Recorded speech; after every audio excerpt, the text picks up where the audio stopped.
You are getting ready to listen to the voice of Dr. Rhadi Ferguson, 2004 Olympian, four-time national judo champion, Brazilian Jiu-Jitsu black belt, author, speaker, and coach.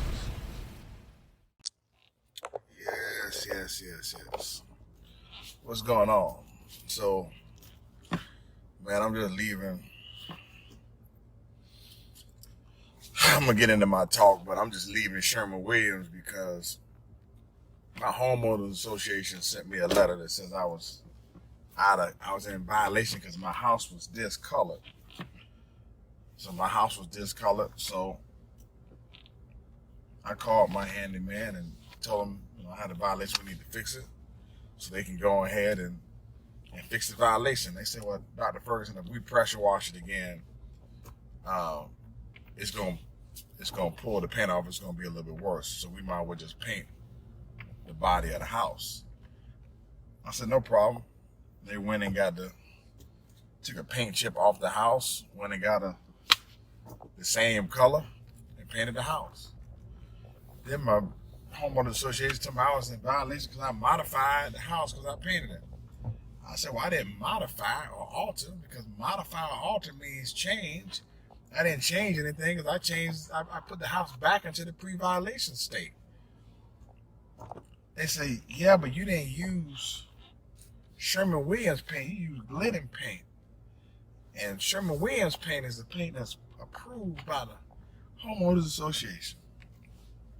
So I then had to take another piece of paint chip off the house over to Sherman-Williams to find the comparable Sherman-Williams color code so I can put in a modification form for something that I already fixed so they can approve it or not approve it. And if they don't approve it, then they're actually telling me that I was in violation before the violation was given, because that means my house was in violation.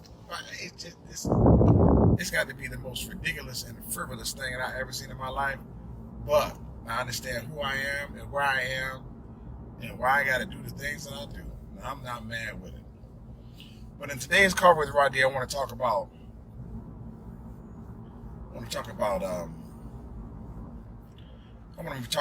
relationships, but not in the pure form that most of y'all are used to speaking about relationships.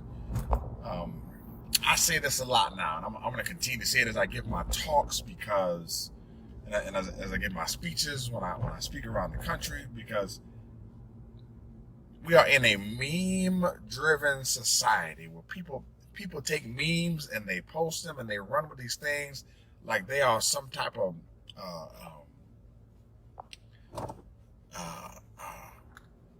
philosophical enlightenment that has come down from on high.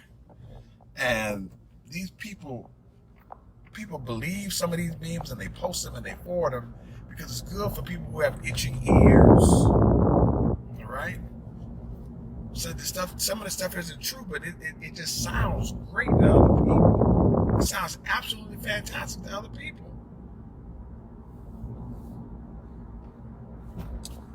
I read something the other day, which is true, but it could be misinterpreted, which said, elevation requires separation. And that's 100% true. Elevation requires separation. This is true. I think that people misunderstand the differences between quality and quantity when it comes to relationships, and what a quality relationship means. People think that a quality relationship yields happiness. A quality relationship does not yield happiness. A quality relationship yields friction and growth. Friction, growth. Friction and growth. One of the beautiful things that you learn when you do long distance running. For those of y'all who ever completed a marathon or choose to do a marathon or want to do a marathon, one of the things that you learn from that process, pardon the glare, one of the things that you learn from the process is that the halfway point of a marathon is not 13 miles. A marathon is 26.2 miles. And the halfway point of a marathon is really 18 miles. That is when you really understand that you've gotten yourself in a situation that is not going to end well. It's not going to end well for you, and there's no backing out. It's at that point when you see people on the side of the road, you see people crying, you see people have their breakdown. But you also notice that what did you feel at mile 18 is not how you felt at mile 22. And what did you feel at mile 26 is not how you felt at mile 4. Because life in itself is a marathon. And some people, they get cramps, they get strains, they get pulls, and then they stop. Now, within that race, you realize that all the people that you started with, you don't finish with. So in order for you to achieve that particular goal,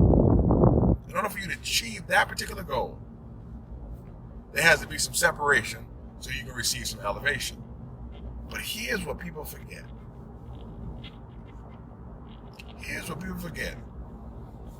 There's that little piece, that Ecclesiastes 4:9 piece, which says 2 are better than 1 because they have good reward for their labor. So there needs to be some coupling if there's going to be some climbing. When there's a gate that is high, or there's an edifice or a paling that is high, you can't get over that thing by yourself. Either you have to climb on someone, or someone has to help you up or help you over. Now it's easy once you get over the hump on the top of the hill to look down at the other person and say, hey man, I can't help you. I got to help myself. I mean, that's the easy thing to say, because you're already separated, and there is some value to understanding that elevation will not occur without separation. There's great value in that, but there's also great value in this. 2 are better than 1 because they have good reward for their labor. That the coupling is important for the climbing. The coupling is important for the climbing. The key is,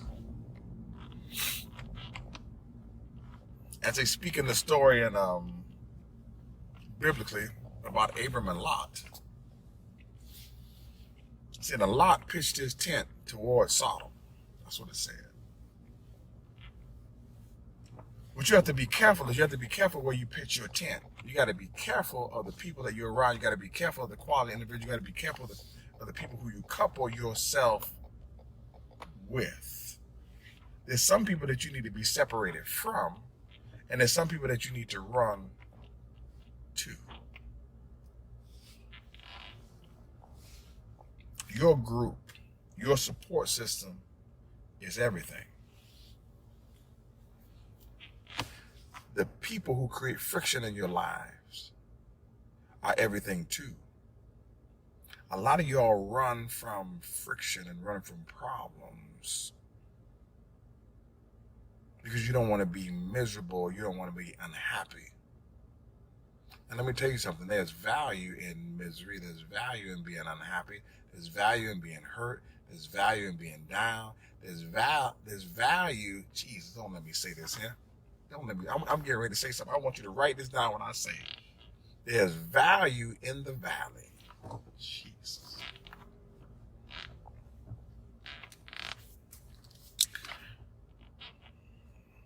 Every time I get on here with Cover Rhadi, you all think I done planned this out. I didn't plan this out.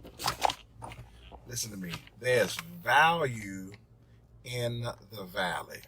Write that down for yourself. If you have some notes on the side, I want you to write that down, because there's some people listening who are in a valley situation.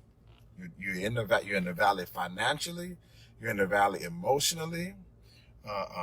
You're in the valley in your business. You're in a valley situation. You're in the valley with your health. Your health is in the valley. Sometimes you're in the valley in terms of your development, and there's value in the valley. And let me tell you something. There's a lot more people in the valley than there are people on the top of the hill. Everybody wants to get to the top of the hill. Everybody wants to get to the mountaintop. Everybody wants to get to the peak. Everybody wants to get up there. Everybody. Most people are in the valley. They're in the valley. In your life, you're going to dip down in the valley a lot of times. People are scared to go in the valley. They don't even understand that every level has its own valley. So they're afraid to get to the next level because they don't want to deal with the valley of the next level. And you better jump in that. Listen, jump in that valley. Get you a washcloth and some soap and just bathe in that whole situation and deal with it. Every good dish that you've eaten, I'm talking about every good quality dish that you've eaten, has required some heat in order to create that particular masterpiece. The masterpiece of you cannot be created without any heat. The valley is going to provide the heat that's going to cook you and get you ready for your next situation. I'm telling you right now, when you're in that valley, you got to bathe in it. And it's hard to bathe in it. Difficult. A lot of people have a tough time in that particular valley because all they can think about is, I need to separate myself from everybody here so I can get to the top. Not understanding they need to look around and see who they need to couple themselves with so they can get out. Jesus. There's somebody in that valley just like you. They're reading the same thing that you're doing. They're meditating on the same thing. They're doing the same thing that you're doing. But you can't get out of that situation until you couple yourself with the right person in order to get out. Because there's things that happen from the coupling. Two are better than one because they have good reward for their labor. And a threefold cord is not easily blown. You have to get with somebody that can pull you and help you get yourself out. Wherever two or more are gathered, then I'm in the midst. There's somebody in the valley. There's somebody in that situation with you. That's why the things say, forget not to assemble yourselves. There are other people in the valley that you have to assemble yourselves with. And when you're in the valley by yourself, or you think you're by yourself, you got to find somebody who you can help, and then the helping that person will help you.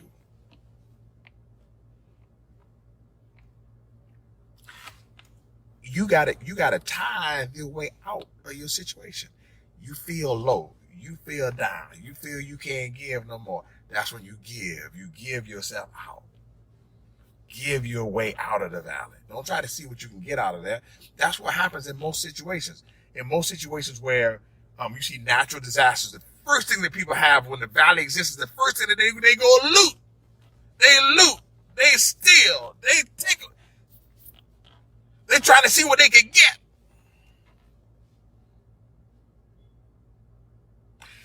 People who survive out of those situations are the people who give. The people who, they knock on somebody's door and they let them in, knowing they ain't have nothing but a little bit of food for their family, but they let other people in, and they stay up in the rafters until the water dissipates, and they all survive because you got to give your way to get out of that.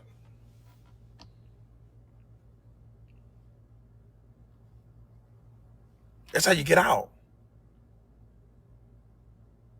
Yeah, there's some value to separation and elevation. There's value to that.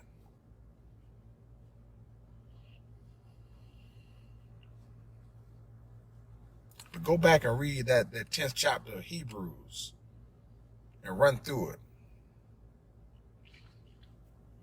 And don't forget to assemble yourselves with other people who are like you, who believe what you believe, who read what you read, who get up at 5:30 in the morning, who go to the gym. Assemble yourself with those people.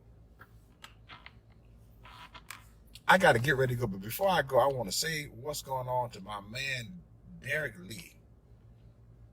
Derek Lee and I go way back. I'm talking about House of God of P. Ryan, not Perrine, but House of God of P. Ryan in Miami, Florida. He understands exactly what I'm saying. I sat up under his dad's teaching many Sundays. Pastor Lee, Reverend Lee, many Sundays. And I'm telling you right now,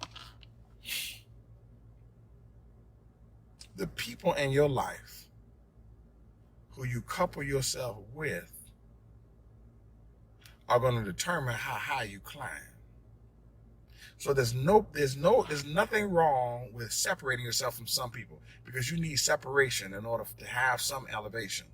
But you need to couple yourself with some people if you're going to climb as high as you need to climb.